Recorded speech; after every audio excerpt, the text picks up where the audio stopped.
Hola, mi nombre es Miguel Gutiérrez y el día de hoy vamos a exponer el tema de la extinción de las obligaciones. Y podemos empezar diciendo que toda obligación puede extinguirse por una convención en que las partes interesadas, siendo capaces de disponer libremente de lo suyo y consientan dar esta obligación por nula. Para este caso vamos a estudiar el artículo 1625, donde nos da 10 maneras de extinguir las obligaciones. La primera que tenemos es la solución o pago efectivo, seguimos con la novación, la transacción, la remisión, la compensación, la confusión. Tenemos también la pérdida de la cosa que se debe, en este caso estaríamos hablando del bien, por la declaración de nulidad o por la rescisión, por el evento de la condición resolutoria y finalmente por la prescripción. Vamos a empezar primero con lo que es el pago en efectivo. ¿Listo? El pago efectivo, perdón. Es el primer modo de extinguir las obligaciones y consiste básicamente en el cumplimiento de la prestación a la cual se obliga el deudor con el acreedor y constituye el pago efectivo de la obligación de lo que se debe. Esto implica que debe realizarse con las condiciones pactadas inicialmente sin modificación alguna según el artículo 1626. Usualmente el pago debe realizarlo la persona obligada, más sin embargo, puede realizarlo una tercera persona sin que medie la voluntad de ninguna de las dos partes, tanto el deudor como acreedor. Pero para este caso especial tenemos excepciones. ¿Qué excepción? Las obligaciones que son intuito persona, que solamente lo pueden hacer las personas como las de hacer, supongamos los artistas que van a actuar, los cantantes que de pronto un concierto, los pintores que manejan diferentes técnicas, solo la pueden realizar ellos. Entonces en este caso únicamente tiene que hacerlo la persona, el deudor, hacia el acreedor, porque solamente ellos lo pueden hacer porque es algo intuito persona y valga la redundancia. Para que el pago sea válido de estas obligaciones, debe hacerlo el mismo acreedor o deudor bajo las otras condiciones al deudor. Pero hay condiciones, digamos, que no puedo recibirlo yo, pero voy a autorizar a tal persona que lo reciba, entonces esta persona lo puede hacer. Obviamente todo previamente autorizado por el juez o autorizado bajo algún tipo de contrato. ¿Cómo se debe realizar este pago? Este pago se va a realizar con las condiciones pactadas inicialmente en el lugar donde se hayan pactado. Si no se ha pactado una forma donde lo van a realizar, la ley pone ciertas condiciones. Si es un cuerpo cierto, casa específica, un vehículo, ¿listo? Debe hacerse en el lugar donde se encuentre el cuerpo cierto. Pero si es un bien mueble, un bien género, en este caso se debe pactar en el lugar del deudor.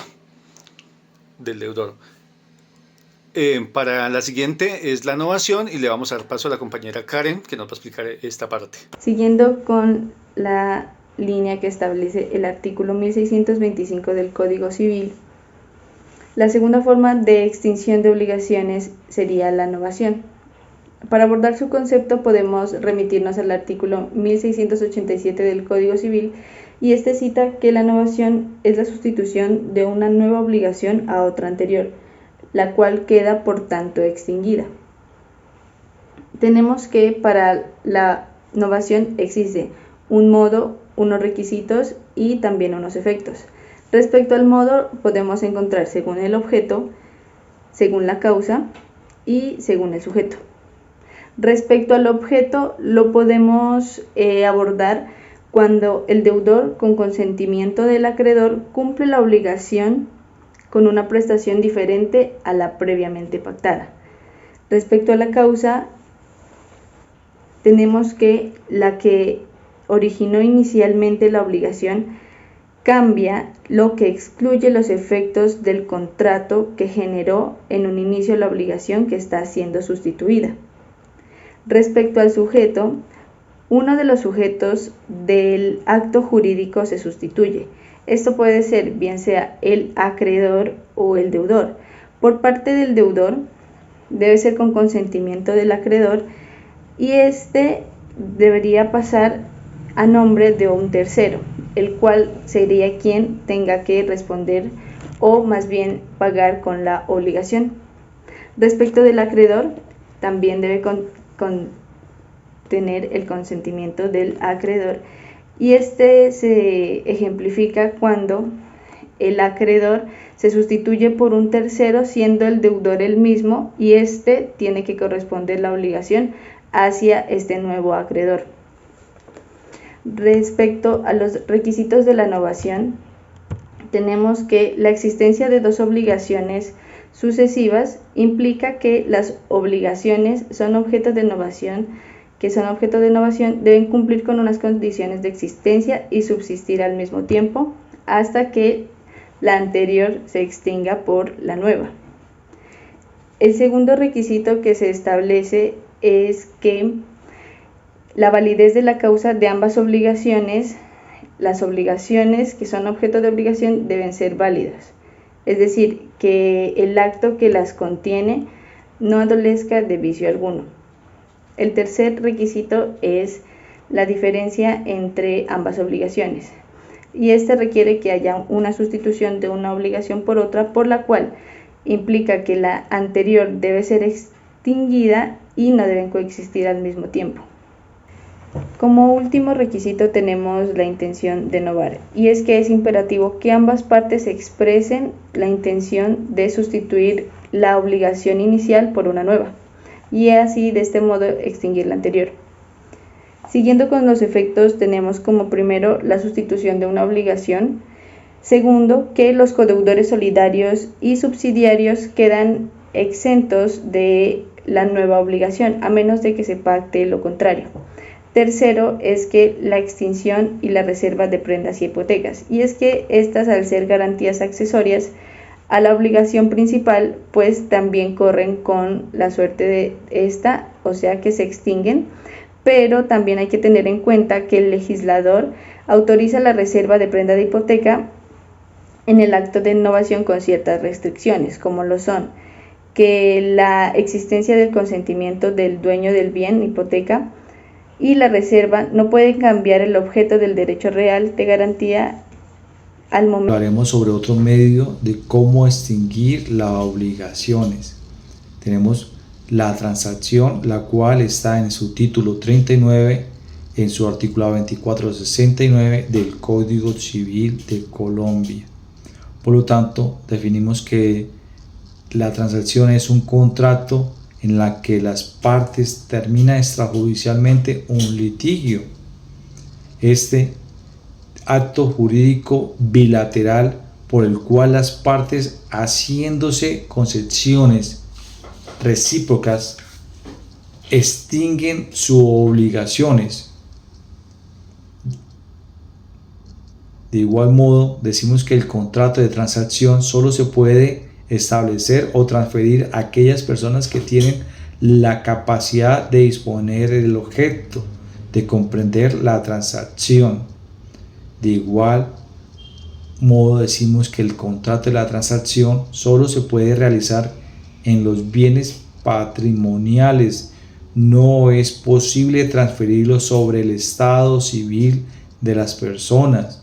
De igual modo, podemos decir que el contrato de transacción tiene objeto de título y produce efecto de cosa juzgada. Este contrato de transacción debe cumplir con los requisitos de ley y normativos en el artículo 1495, 1496, 1501 y 1502 y los que la ley disponga. Podemos decir que el contrato de transferencia es un método de convenio entre las partes para finalizar una disputa en las cuales puede ser extrajudicial, donde ambos ceden peticiones para que lleguen a un acuerdo. Este contrato de transacción no deja de ser un contrato privado, bilateral, completo de las partes. De igual modo, manifestamos que el contrato de transacción también se puede pactar cláusulas penales, tal como está establecido en el artículo 2486 del Código Civil de Colombia. Con un ejemplo, trataré de explicar lo anterior dicho. Tenemos una empresa donde Karen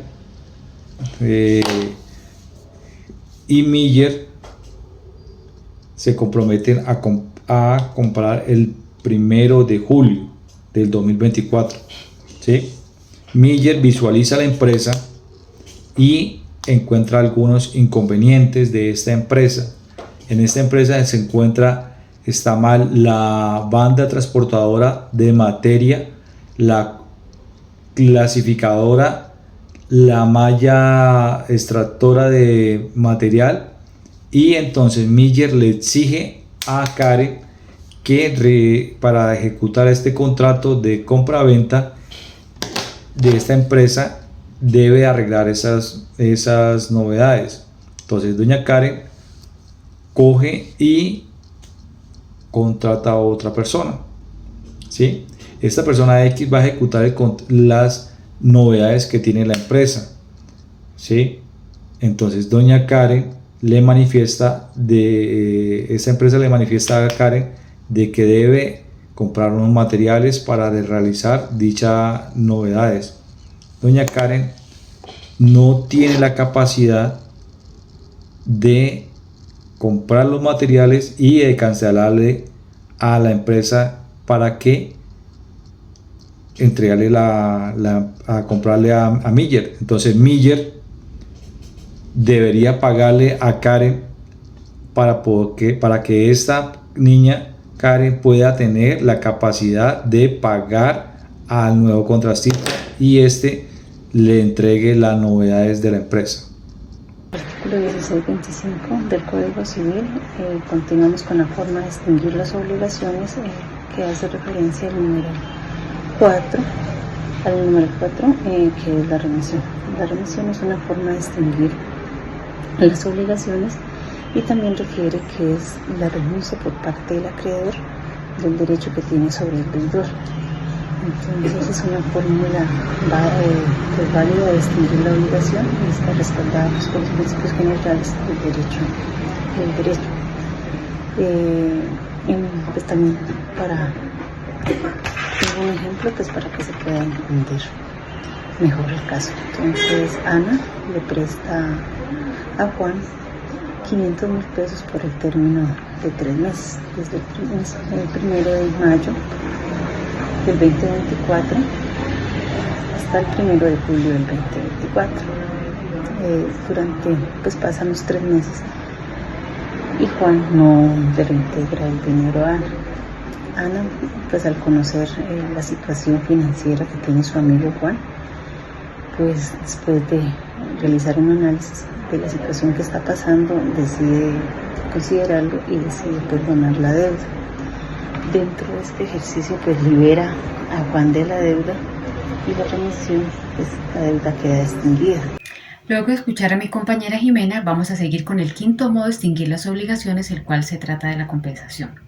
La compensación la encontramos en el artículo 1714 de nuestro Código Civil, que establece: cuando dos personas son deudoras una de otra, se opera entre ellas una compensación que extingue ambas deudas, del modo y en los casos que van a explicarse. Esta figura se presenta cuando existen obligaciones recíprocas entre las partes. Dos personas son al mismo tiempo deudoras la una de la otra. La compensación se puede dar de 3 formas, pero nuestro Código Civil en el artículo 1715 establece expresamente la compensación legal, pero la doctrina nos presenta la compensación convencional y la compensación judicial. La compensación legal es aquella que opera por el solo ministerio de la ley, aun sin mediación del consentimiento ni del conocimiento de los deudores, es decir, del acreedor y del deudor. Pero para que ésta se deben cumplir ciertas condiciones. La primera que nos establece es que sean ambas de dinero o de cosas fungibles o indeterminadas de igual género y calidad. En este caso, la fungibilidad no la vamos a tratar a la luz del artículo 663 del Código Civil, sino como un calificativo que se le va a dar a las cosas que pueden ser reemplazadas por otras del mismo género. La segunda condición es que ambas deudas sean líquidas. Es decir, que la cuantía de las obligaciones objeto a compensar o que se pretende compensar esté determinada, y para ello debemos tener en cuenta el artículo 422 del Código General del Proceso, que nos habla del título ejecutivo y sus características, que son clara, expresa y exigible. La tercera condición es que ambas sean actualmente exigibles, es decir, que la obligación no presente deuda alguna, que sea cierta, que no esté sujeta a condición o a un plazo suspensivo. Ahora la compensación convencional es aquella que se presenta o tiene lugar cuando la compensación legal no puede actuar por falta de alguno de los requisitos que ésta requiere. Y para ello las partes, estando legitimadas para hacerlo, convienen en compensar sus respectivos créditos. La compensación judicial, esta tiene efectos o se produce únicamente o a partir del momento en que es declarada por el juez en la sentencia.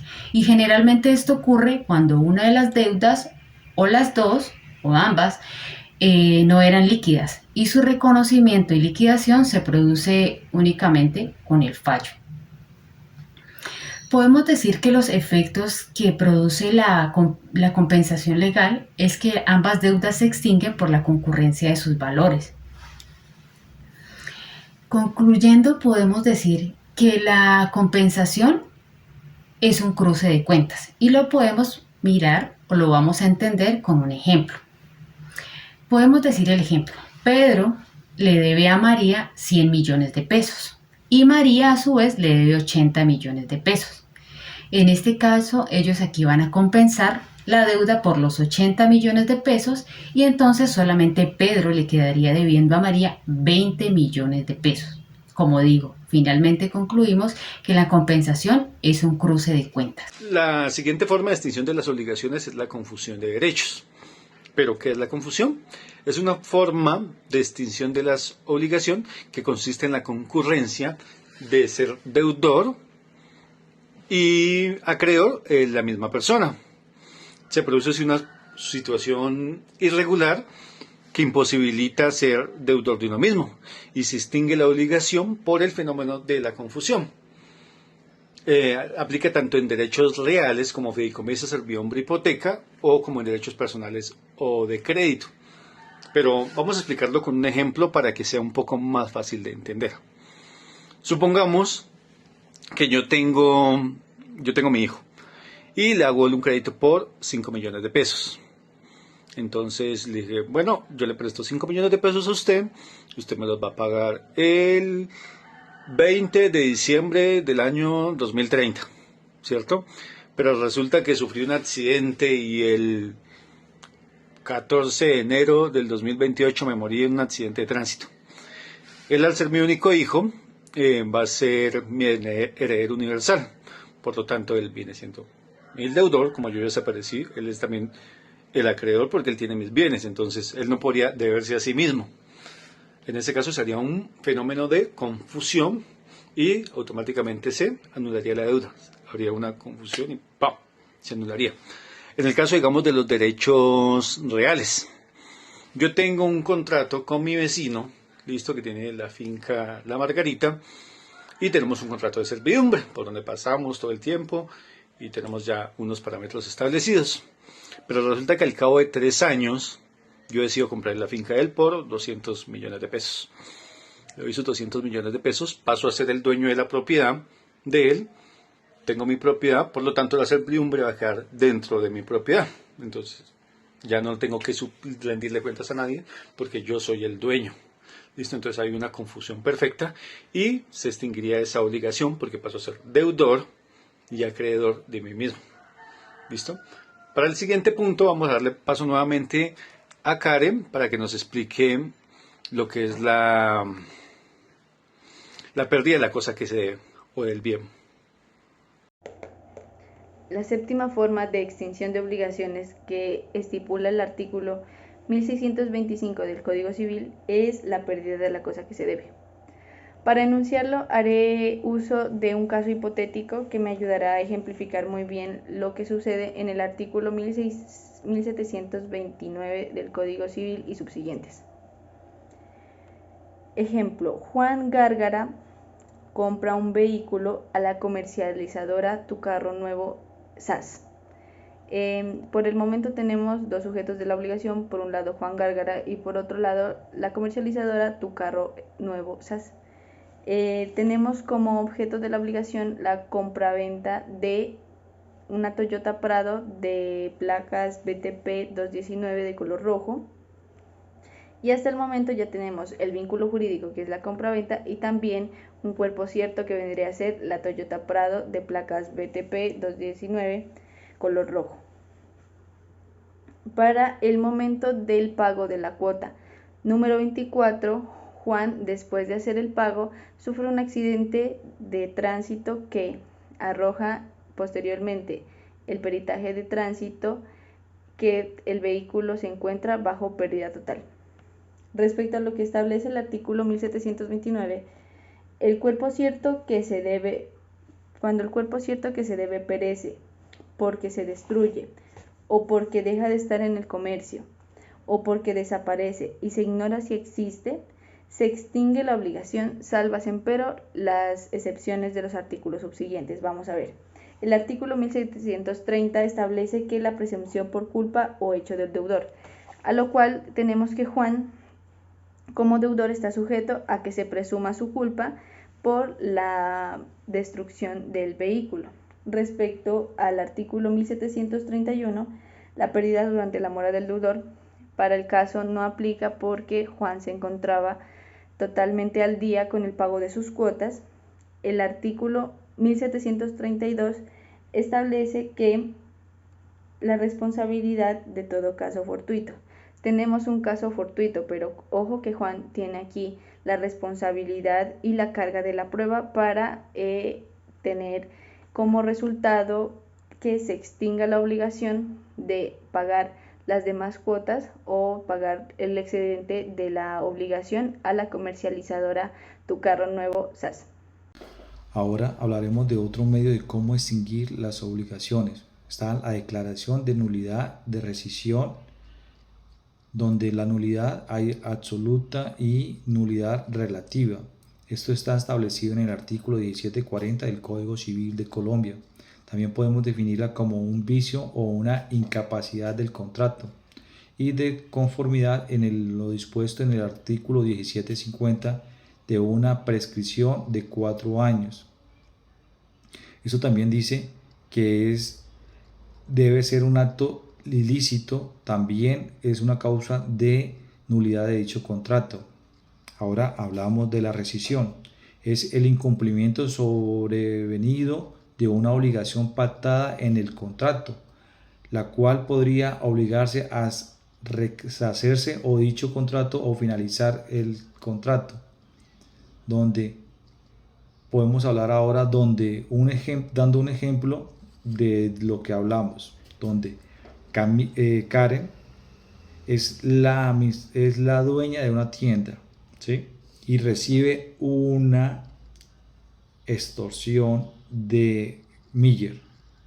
Entonces Karen paga la extorsión, ¿sí?